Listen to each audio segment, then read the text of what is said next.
Gihangop ni Cebu City Mayor Edgardo Labilla ang pagbawi sa DOTR nga gipatuman nga pa 0.75 meter reduction sa physical distancing sa mga public transportation. Ani ang report. Sa yun ini, may paggawas og memorandum si Mayor Edgardo Labilla nga ipabilin ang 1 meter physical distancing sa mga public utility rides.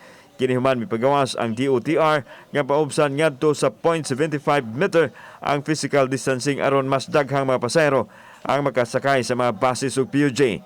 Apan ni kambyo ang DOTR o gibalik sa nandan human usab misupak ang DOH ug DILG.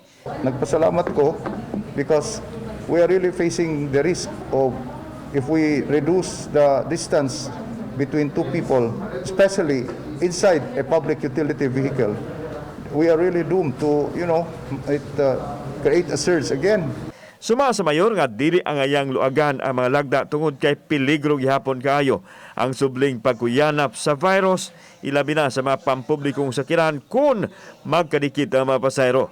Bisan og miabos na ang kaso sa COVID sa Cebu City, gikinahanglan nga mag-amping gihapon ang mga tao kay taas ang risgo sa pagtakod sa virus. Wa magkuwang ang atong transportation facility. Mabitaw na nga wa pa nila tuguti ang traditional PUG.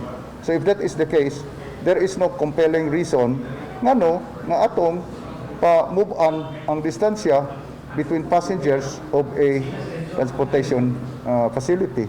Kauban si Marlon Milgaso, ako si Alan Domingo. Balitang Bisdak.